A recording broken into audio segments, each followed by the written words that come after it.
Antes que nada, les agradezco su asistencia para la sesión de este mes. Agradezco a la doctora Lilia Lisset, Lisset ¿qué? Villalobos. Villalobos, perdón, me la quitaste. Lisset Villalobos, por aceptar la participación en esta sesión. Ella es anestesióloga bariátrica, presidenta de la Sociedad Médica de Manejo de manejo de paciente con así es. Perdón, pero es que la verdad sí estuve. Ella ahorita va a hacer su presentación y pues ya vamos a escucharla. Bueno, pues muy buenas tardes, es un placer estar para mí aquí esta tarde.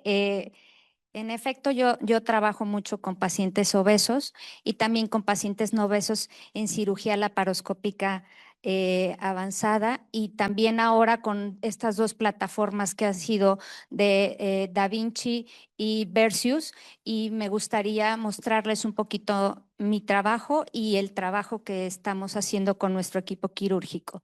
Pues bueno, para comenzar, hasta hace algunos años se consideraba que el acceso laparoscópico era lo último que íbamos a tener. Y sin embargo, hemos ido avanzando en cuestión de tecnología y hemos ido evolucionando de tal forma que hasta el 2023, el 23% de las cirugías en Estados Unidos llegan a ser de asistencia robótica. Y de la misma forma, si bien han sido plataformas que son más caras, que aumentan los gastos, sí tienen una indicación específica para pacientes que son más complejos o que requieren cierta precisión. Y aquí la mayoría, por ejemplo, de las cirugías de revisión que se llegan a hacer en Europa, casi la mayoría son por robot, ya sea por una plataforma o por otra. ¿Por qué? Porque se requiere más precisión al abordar este tipo de tejidos. Y se estima que aproximadamente en 2030, entre 30,000 y 40,000 cirugías bariátricas van a ser realizadas a nivel mundial con este tipo de plataformas. De ahí el que tengamos la necesidad de conocer un poquito cómo funcionan, y actualmente tenemos muchas plataformas. Tenemos, si bien Da Vinci, también tenemos Versius, también aquí próximamente tendrán Hugo, que son plataformas que se van adaptando a las diferencias, a las diferentes necesidades que requieren no solamente el cirujano, también vamos a ver aquí que el anestesiólogo. Pero ¿cómo es que surge toda esta parte de la historia de la cirugía robótica? Pues desde 1980, desde los 80 con Puma, empiezan a realizarse las cirugías, los procesos a través de brazos robóticos. De ahí, en 1985 se realizó también con un brazo robótico la primera cirugía a nivel cerebral. Y es así como hemos tenido la evolución tanto de diferentes marcas como de diferentes plataformas para distintos tipos de cirugía. De tal manera que ahora no solamente como en un inicio se utilizó mucho Da Vinci para prostatectomías o para procedimientos ginecológicos, ahora ya hay otra evolución para casi la mayoría o gran parte del área quirúrgica. En el caso específicamente de Da Vinci, aquí tenemos el primero desde 1998 al 2012 hasta el 10, y hay un 11 y 12 a partir de 2017. Esta ha sido la evolución de este tipo de robots. Como pueden observar, y ya algunos de ustedes habrán tenido oportunidad de trabajar con ellos, son robots que son robustos, son grandes, pero que a nosotros como anestesiólogos de repente nos limita el acceso al paciente. Y eso hace que se prolonguen los procedimientos, y de la misma forma también se altera la hemodinamia del paciente. Si bien nuestra especialidad ha sido una de las que más evolución ha tenido durante los últimos 10 años, de la misma forma han evolucionado los cirujanos. Y esto nos ha permitido que, por ejemplo, a tener un monitoreo diferente a nivel cerebral, a nivel de manejo hemodinámico, también tengamos mayor seguridad. Es por eso que, por ejemplo, con Da Vinci quedamos prácticamente fuera del paciente y tenemos que echar mano de nuestro monitor de relajación neuromuscular, de nuestro ANI, de nuestro BIS, de toda esa tecnología que actualmente tenemos. Y con respecto a la historia de la robótica en México hace cerca de 25 años, el doctor Adrián Carvajal realizó la primera cirugía laparoscópica con un brazo de asistencia robótica. Y esto fue con este sistema llamado AEOSP 1000 con un solo brazo robótico. Esto ha permitido que cada vez este tipo de tecnología tenga un mayor alcance y mayor definición. Si bien todavía no tenemos completa el arsenal de aditamentos para que puedan realizarse 100% las cirugías robóticas y en muchas ocasiones se tiene que hacer de manera asistida por un ayudante, esto nos permite que próximamente a no muy largo plazo tengamos una cirugía robótica integral y aparte de esta cirugía robótica integral adaptada a las plataformas con la inteligencia artificial que nos permita tomar al cirujano decisiones en razón de lo que se está haciendo a nivel mundial.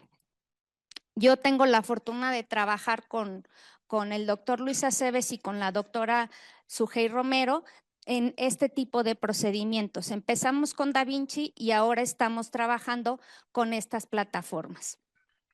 Como pueden ver, nosotros quedábamos hasta allá, ¿no? Y no teníamos acceso al paciente.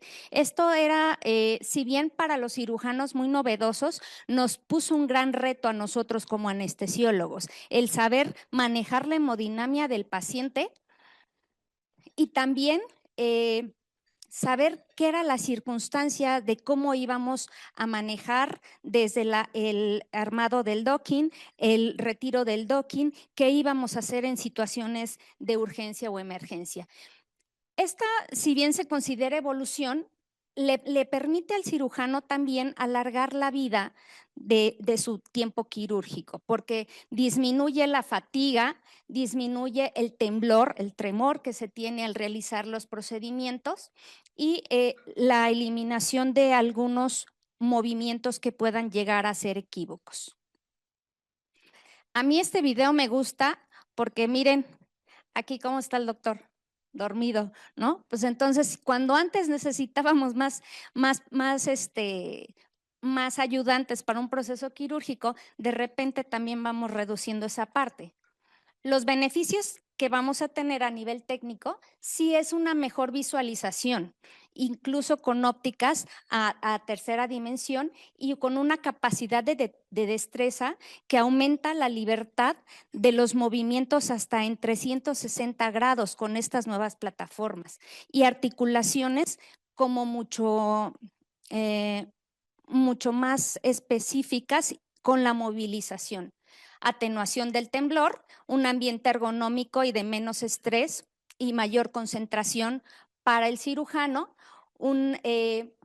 menos asistentes, casi siempre es un asistente el que se requiere con el cirujano y la telecirugía, el poder realizar a distancia este tipo de procedimientos o estar en contacto con otros cirujanos que permitan tomar mejores decisiones, ¿no? Aquí ya hay varias publicaciones que nos indican cómo la telecirugía va avanzando cada día más y vamos teniendo estas nuevas plataformas, ¿no? Estos son algunos de los pacientes que llegamos a trabajar nosotros. Como pueden observar, aquí se tienen los trócares normales cuando tenemos que migrar las engrapadoras porque no hay de repente el espacio o la plataforma para que se pueda realizar por medio de un robot normal todavía. Hay algunos instrumentos que no existen o que están en desarrollo o que solamente se tienen en Europa, como es la electrocirugía, ¿no? Y eso es lo que disminuye la facilidad de este tipo de procedimientos. ¿En qué mejora la ergonomía del paciente, del cirujano? Pues bueno, como pueden ver, para la cirugía laparoscópica contribuye en que se fatiga menos, está sentado, menos problemas musculoesqueléticos y una reducción en la libertad de los movimientos que podemos tener, ¿no? Las posiciones después de procedimientos muy largos en donde van a tener alguna alteración muscular o cansancio y se produce disminución en el rendimiento y precisión por parte del cirujano, aumentando el tiempo quirúrgico y la aparición de fatiga física. Pero eso es con el cirujano, ¿no? Ahora, ¿qué pasa con nosotros? ¿No? Porque para el cirujano puede estar más entretenido y más gustoso de estar trabajando con el robot. Pero ¿qué sucede con nosotros? La cirugía robótica ha ofrecido, si bien más precisión al trauma, pero como anestesiólogos nos ha planteado retos específicos para nosotros como anestesiólogos, porque esto ha permitido que nosotros tengamos que ser más audaces desde la valoración preoperatoria del paciente y poder elegir qué paciente sí y qué paciente no. Y esto, las desventajas, un mayor tiempo, un mayor número de tiempo quirúrgico, porque tenemos que esperar con un paciente dormido en lo que arman el docking, en lo que están vistiendo el robot, la posición extrema de los pacientes, que esto altera nuestra hemodinamia, ventilación, la circulación y toda la economía de nuestro paciente, el neumoperitoneo, problemas cardiovasculares, pulmonares, y pulmonares no solamente de manera perioperatoria, sino también en el posoperatorio, con la generación de mayor cantidad de atelectasias, edema cerebral y de vías respiratorias, incluso por el tiempo prolongado, mayor riesgo de trombosis o neuropatías, ¿no? Por las posiciones que llegan a ser en algún momento más forzadas.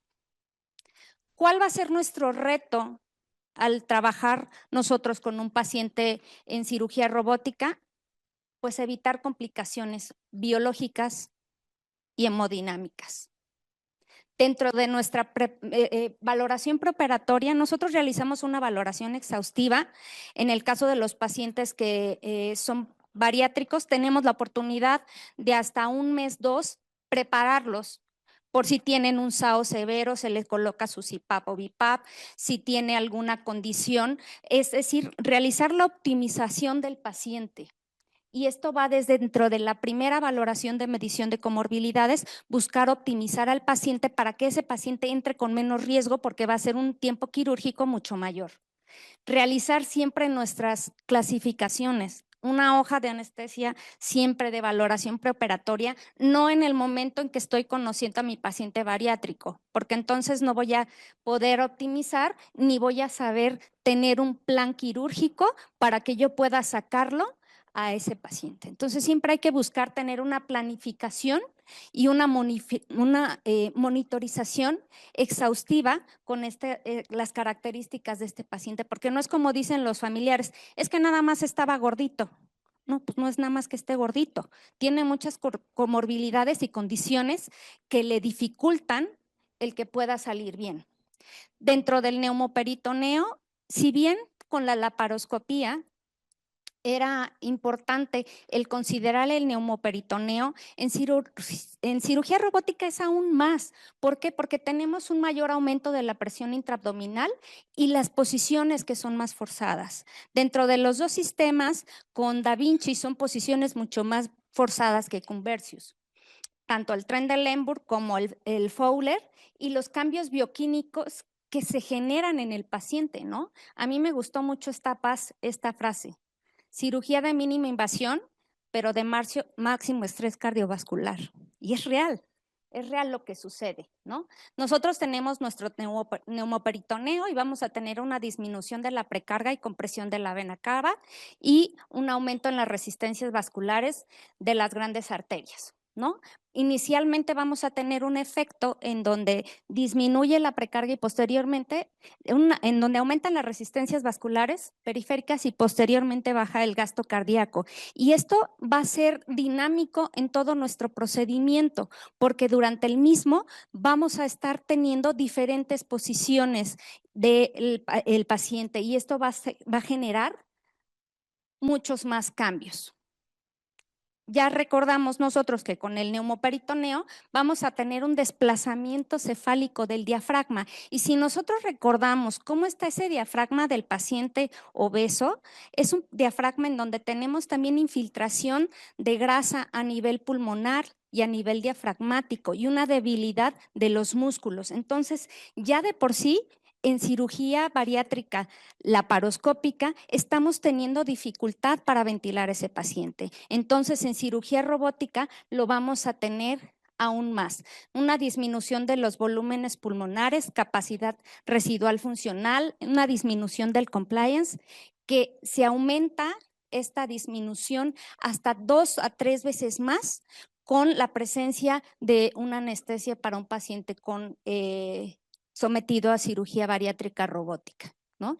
Y el tiempo se vuelve más prolongado, lo que llega a generar acidosis en mi paciente, disminución en la contractibilidad cardíaca, un miocardio más sensible a las catecolaminas y una vasodilatación periférica muy importante. Esto debido a la baja combustibilidad, una alta absorción del CO2. En estos pacientes tienen mayor absorción porque también necesitamos un bloqueo neuromuscular más profundo. Entonces, esto favorece esta alta solubilidad y el aunado al tiempo que llega a ser muy importante y un aumento en la concentración sanguínea mucho mayor de CO2, lo que nos lleva a una acidosis. Estos pacientes sí llegan a cursar con mayor dificultad a nivel hemodinámico. ¿Qué es lo que hemos procurado hacer nosotros en nuestro grupo médico? No solamente es el dar una anestesia, tenemos que dar todo el complejo, checar nuestra anestesia multimodal, nuestra analgesia multimodal y antiemesis multimodal, porque si recordamos nosotros los pacientes con obesidad son lábiles al uso de opioides, entonces hay que procurar no utilizar opioides y tanto en el perioperatorio como en el posoperatorio. Y al ser cirugías bariátricas, cirugías gástricas, tenemos que tener cuidado con la emesis de los pacientes. Esto nos lleva a buscar un control del estrés quirúrgico, que es lo más importante. Esta estabilidad hemodinámica, la cual va como en un engranaje. Yo utilizo anestesia libre de opioides, pero últimamente lo que más llego a utilizar y en cirugía robótica es esta anestesia multimodal en donde puedo utilizar inicialmente una dosis baja de opioide y posteriormente continúo sin utilizar el mismo, porque necesito tener un adecuado estado de inconsciencia, inmovilidad, pero sobre todo antinocicepción en el paciente. Y en todos ellos siempre buscar tener un adecuado monitoreo a nivel cerebral, a nivel de la relajación neuromuscular y estuvimos trabajando mucho con Ani, ahorita ya por dificultades con la empresa, ya salió Ani como del mercado y ya hay un show ahí medio raro, pero lo hemos hecho. Hay que buscar tener ausencia del dolor y de la conciencia, una función orgánica adecuada, respuesta mínima al estrés, buscar que tengan una temperatura corporal estable. A veces decimos, ay, pues está gordito, no va a perder tanto calor, no, al contrario, pierde más calor, ¿no? Y las salas para cirugía robótica son más frías que lo que es una cirugía laparoscópica normal por la necesidad de toda la infraestructura que requieren los aparatos, ¿no? tener un adecuado equilibrio electrolítico y buscar la sustitución de los hemoderivados, porque hay veces que decimos, bueno, aguanta el gordito. No, no hay que olvidar que un paciente con índice de masa corporal por arriba de 40 solamente tiene de 35 a 40 mililitros por kilogramo de peso de volumen sanguíneo circulante. Entonces son pacientes que llegan a chocarse con mucha facilidad, aunque veamos un poco menos de sangrado, o se deshidratan con muchísima facilidad y pueden tener una insuficiencia renal aguda, la cual incluso podemos no ver nosotros ahorita y manifestarse los primeros 30 días en el posoperatorio del paciente. De aquí que tengamos, mantener un estricto control de líquidos con un adecuado volumen de 3 a 5 mililitros por kilogramo por hora, sin exceder los 2000, una vía de acceso venoso, nuestro monitoreo y limitar la presión de insuflación. Aquí vamos a ser bien honestos. Yo le puedo decir a mi cirujano, lo quiero en 10, lo quiero en 12 y se va de repente y ya me puso 14 y 16. Entonces, eso es algo que debemos mantener en raya y estar al pendiente. A veces no estamos al pendiente nosotros de lo que es el neumoperitoneo, pero para que yo tenga un adecuado neumoperitoneo y tenga al paciente un adecuado reclutamiento abdominal, también tengo que tener una adecuada relajación neuromuscular. Pero si yo no tengo monitorizado a mi paciente, eso va a ser imposible, ¿no? Entonces, de ahí el que nosotros tengamos esta oportunidad. El abordaje de la vía aérea.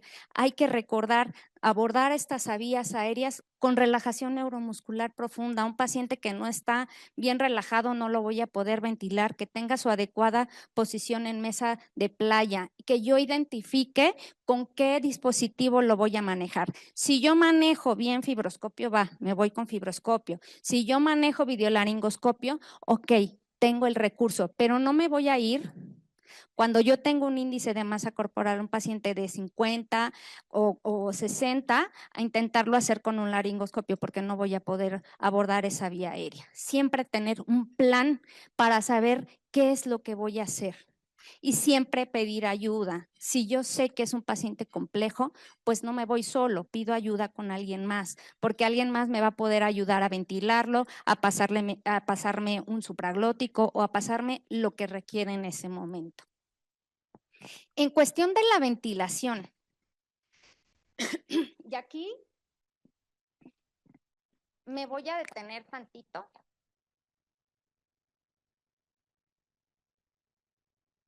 Porque aquí es bien controvertida.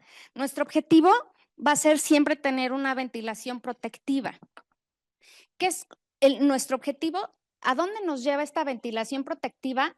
A evitar el volutrauma o la sobredistensión pulmonar, el atelectrauma o el desreclutamiento y el biotrauma o inflamación disfuncional.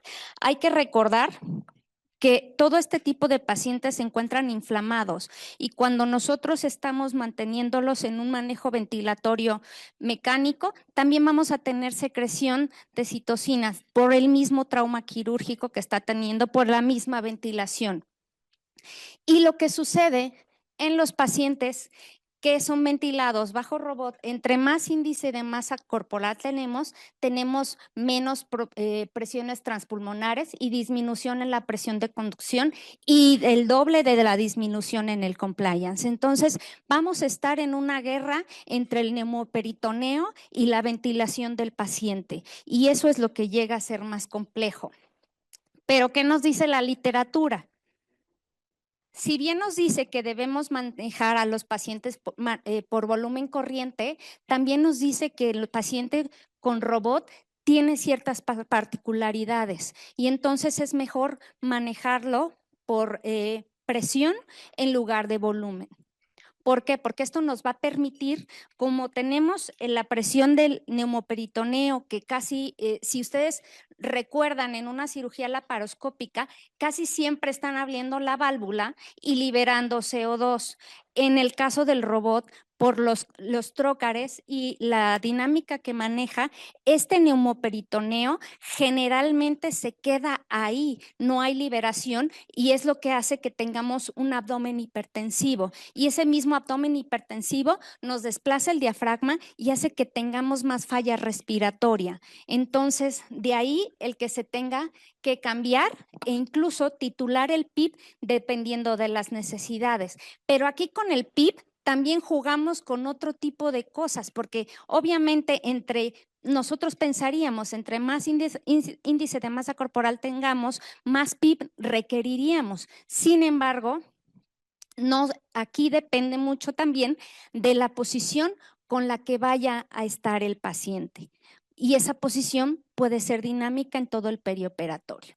Y aquí en este otro artículo nos dice justamente que en los pacientes que son sometidos a cirugía laparoscópica, sí es lo mejor el manejar un volumen corriente de 6 a 8 mililitros por kilogramo de peso ideal y estar manejando un PIB entre 5 y 7. Pero en el caso del robot, lo ideal es manejarlo por presión. Y aquí está. Es la ventilación controlada por presión que nos permite mejorar la compliance, mantener menores presiones pico en la vía aérea, lograr una distribución más homogénea del volumen pulmonar y permitir menores niveles de CO2 expirado al final de la operación. En el caso del PIB, entre 5 y 10, pero si les soy honesto, no siempre toleran estos 10 de PIB, este tipo de pacientes. Y generalmente tienden a hipotensarse. Entonces, hay que irlos modificando conforme las necesidades del paciente. Entonces, hay que realizar, obviamente este PIP nos ayuda a prevenir atelectasias, pero sí tiene que ser personificado dependiendo de las necesidades de cada uno de nuestros pacientes.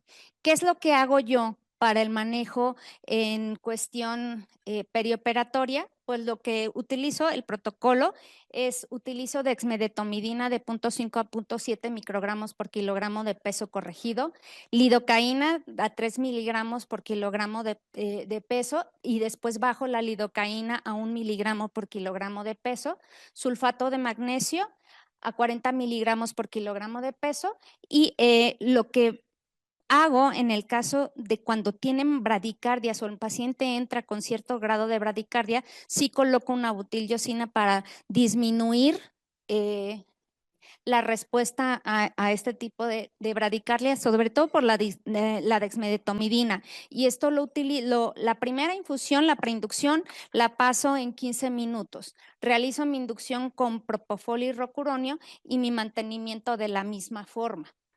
Hay quienes realizan mucho TIVA. Yo les soy muy honesta, no utilizo TIVA porque sale cara, ¿no? Seamos honestas. Entonces, no siempre ni se cuentan con las bombas, con los recursos, entonces hay que buscar optimizar.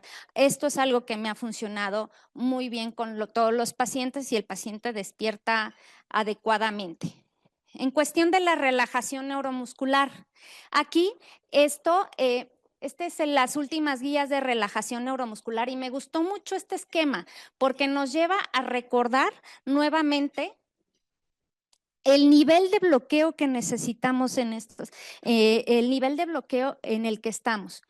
No hay que olvidar que los primeros músculos que se relajan son los de la boca, después el músculo de los pulgares, después va los rectos del abdomen, después al final el diafragma y por último las cuerdas bucales. Y es de ahí el objetivo de por qué necesitamos utilizar bloqueos profundos. Y obviamente en cirugía robótica más porque necesitamos una menor movilización o una movilización controlada a nivel diafragmático por el neumoperitoneo, pero también necesitamos que el paciente se mueva lo menos posible, ¿no?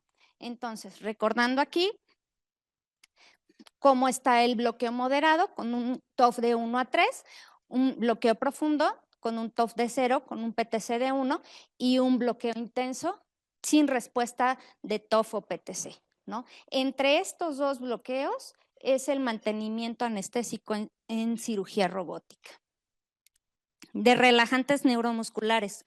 ¿Cuáles? Ya sabemos que rocuronio, desde el 2015-2016, que estas son las guías de la Sociedad Británica para el Manejo del Paciente con Obesidad, nos dicen que tenemos que utilizar este relajante que podamos revertir. ¿Por qué? Porque no conocemos la masa muscular del paciente, ni le hicimos una impedancia para saber si tiene un 50 o un 30% de masa muscular o un 60 o un 70% de grasa. Entonces es poco predecible, a pesar de que podamos tener el peso. La neostigmina, desde aquí esta publicación, aunque sea viejita, nos está diciendo está contraindicada en los pacientes, al igual que la succinilcolina. ¿Por qué? Porque aumenta el consumo de oxígeno por las contracciones musculares. Entonces, y lo ideal es que todo aquel paciente que se llegue a relajar se tenga que revertir sí o sí, justamente porque no conocemos la circunstancia bajo la que se desarrolla este paciente. Estas son unas guías que me gustaron mucho, que nos da un algoritmo de cómo manejar, son francesas, de cómo manejar la relajación neuromuscular, y ya nos está diciendo desde aquí, el uso de la monitorización debe de ser indispensable y en la reversión hasta que mi paciente tenga un punto 9 en la respuesta al TOF, ¿no? Y nos sugiere que los pacientes obesos siempre se les calcule el relajante neuromuscular a peso magro. Por ahí tenemos ahí toda una historia que sí es peso magro, peso corregido, peso, ¿no? Entonces, peso magro es peso ideal por 1.40, porque estamos suponiendo que aproximadamente el 40% del peso de ese paciente es una masa magra. Y el uso del Sugamadex a peso corporal total. Yo había peleado muchos años, me peleaba y me decían, pero ¿por qué si pones el relajante a peso corregido? ¿Por qué tienes que poner el Sugamadex a peso total? Pues por la distribución simplemente del fármaco, ¿no? Y entonces aquí, por fin, esta publicación y otras dos que encontré después me dio la razón al respecto. No olvidar la forma en la que tenemos que revertir el relajante neuromuscular. Si nosotros tenemos que revertir inmediatamente, utilizar dosis de 8 a 16 miligramos por kilogramo de peso. Si tenemos una respuesta de TOF de 2, podemos utilizar 2 miligramos por kilogramo de peso y estar evaluando constantemente. Si nosotros no tenemos nuestro monitor, no vamos a poder realizar una reversión adecuada de estos pacientes. ¿Qué es lo que sucede cuando tenemos una emergencia o una urgencia o una bradicardia? Lo primero que tenemos que pedir es que quiten el neumoperitoneo. Cuando tuvimos una bradicardia tenemos el riesgo de un paro. ¿Cuáles son los escenarios de emergencia en cirugía robótica? Un sangrado masivo que no podemos controlar. El paro cardíaco, hipoxemia, hipercapnia y problemas técnicos con el robot. Y aquí es importante que tanto el anestesiólogo, el cirujano y el enfermero estén familiarizados con la forma en la que se va a desacoplar. Aquí yo me gustaría comentarles que, por ejemplo, en el caso de Da Vinci sí tenemos para atender un paro cardíaco que desacoplar el robot, pero con Versius no, porque tenemos la libertad de tener todo el tórax libre. ¿Y cuáles son las complicaciones fuera del sitio quirúrgico que podemos tener? Lesiones de los nervios por las posiciones, sobre todo nervios periféricos, lesiones oculares, porque esto tiene que ver también por las posiciones forzadas y por el aumento del neumoperitoneo, porque aumenta la presión intracraneal y eso causa un daño a nivel ocular. Complicaciones cardiovasculares y pulmonares y lesiones a nivel tegumentario. Estas son las posiciones que usualmente se utilizan con este nuevo robot. Versus. Entonces, como pueden observar, son módulos que están completamente separados, pero si se fijan, aquí sí tenemos acceso a nuestra vía aérea y también al tórax. Eso nos facilita a nosotros el trabajo. Aquí queda anestesia, acá queda la consola y esta es la posición que se utiliza para bypass y manga. Y otra cosa importante es que no tenemos que utilizar un Fowler tan pronunciado. Esta es la posición para hemicolectomía y la posibilidad de que estos brazos queden como articulados en 360 grados permite que no estén tan cerca del paciente. Y la posición para hernia inguinal, que a lo mejor también la posición de hernia inguinal o trabajo pélvico puede ser la que en algún momento a nosotros nos dificulte un poquito más el problema. Sin embargo, hemos estado trabajando hernias inguinales y quistes ováricos y no hay problema con la cuestión del acceso para el anestesiólogo. Esto es lo que les decía yo en cuestión del acoplamiento y la forma en la que se tiene que movilizar el robot.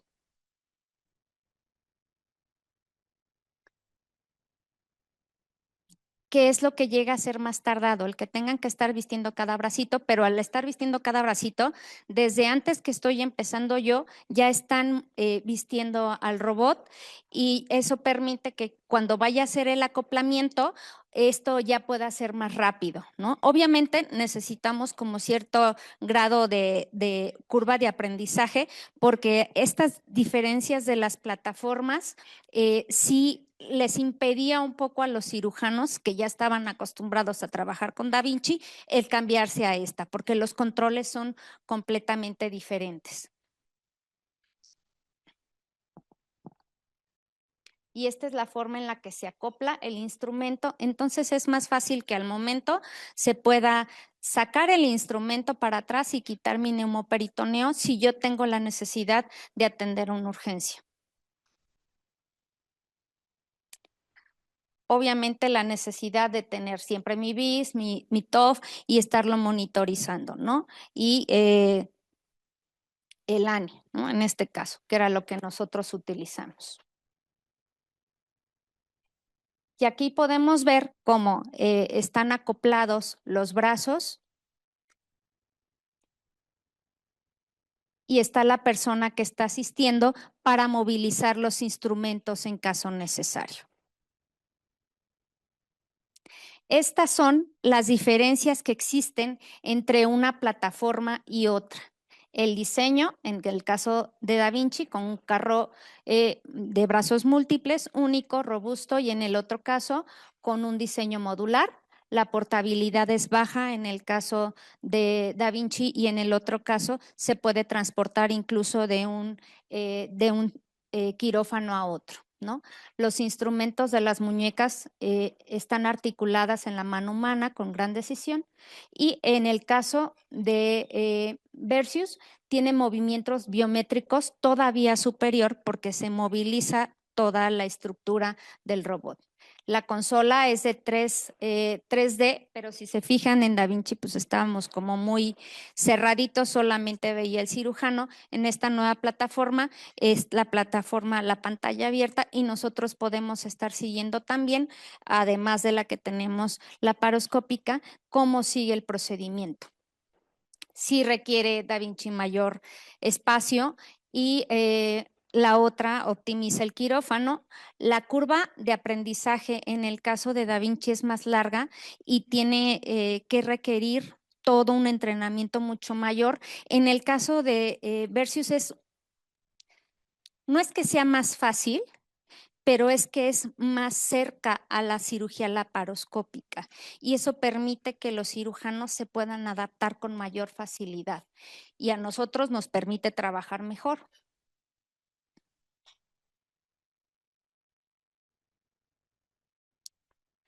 Y esta es la de los inconvenientes que les comentaba, ¿no? En la necesidad todavía de que algunos instrumentos de alta energía o donde migramos nuestras engrapadoras todavía no lo tenga al 100% esta tecnología y que tengamos que estar siendo ayudados por, los cirujanos por una persona extra para movilizar los instrumentos. Dentro de los ajustes transoperatorios, el tren de Lemberg, como les mencionaba, es más pronunciado y sostenido en el caso de Da Vinci y en el caso de Versus, al tener los brazos modulares e independientes, permite mayor modificación mayor modificación de la posición y una mejor adaptación hemodinámica y respiratoria por parte del paciente. Y esto se puede traducir en una menor necesidad de posiciones extremas y complicadas. Como ya les mencioné, el tamaño de Da Vinci más grande, el tamaño de Versus más compacto y de manera individual.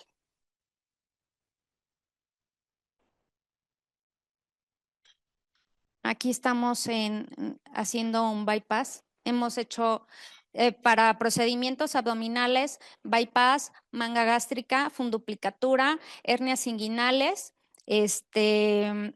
plastías de pared y hemicolectomías. En la interfaz, pues la visión en ambos es de 3D, pero lo que les mencionaba, Da Vinci con una consola cerrada y Versus con una consola abierta.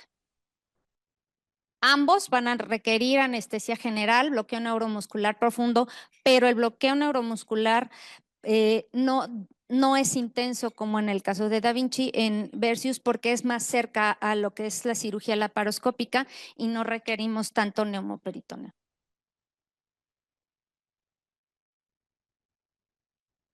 Aquí nuevamente un cuadrito que me permití hacer en donde dice las diferencias de ambos equipos.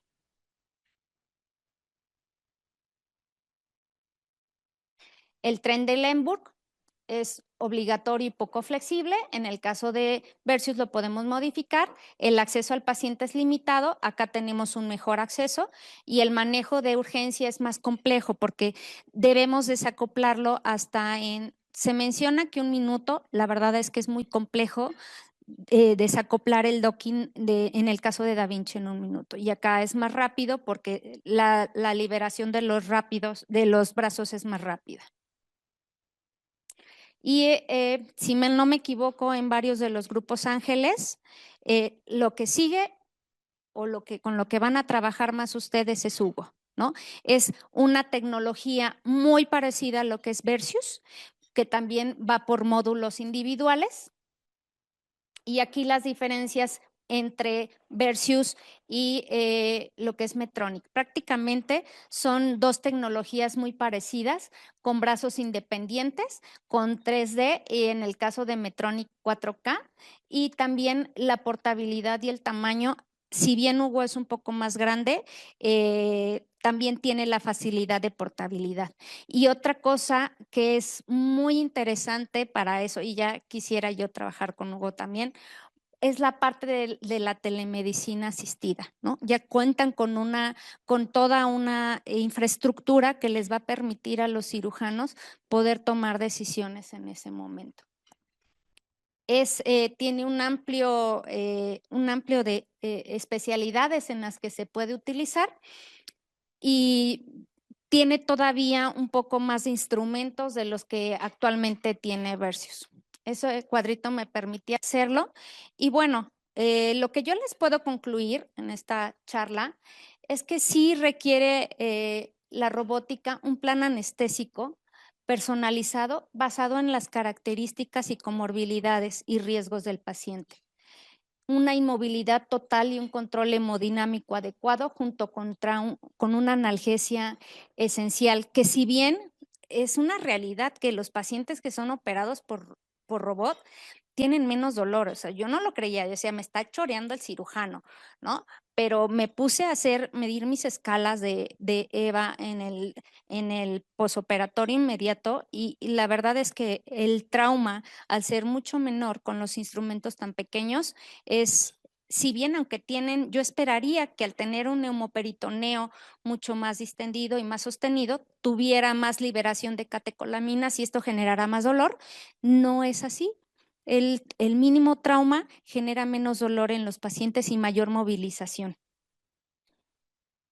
Y por supuesto, sí, la formación continua de todo el equipo anestésico. Y aquí, por eso me permití ponerles cada una de las posiciones, porque de repente no sabemos si va el brazo para acá o el brazo para allá, si van a ir cerrados, si van a ir abiertos, dónde va una consola, dónde va el otro bracito, ¿no?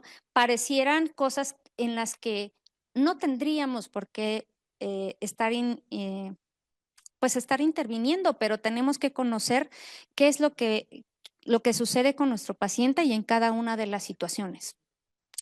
Y lo último que les puedo concluir es que el manejo anestésico en ambos robots sí exige experiencia del anestesiólogo para ambos casos, ¿no?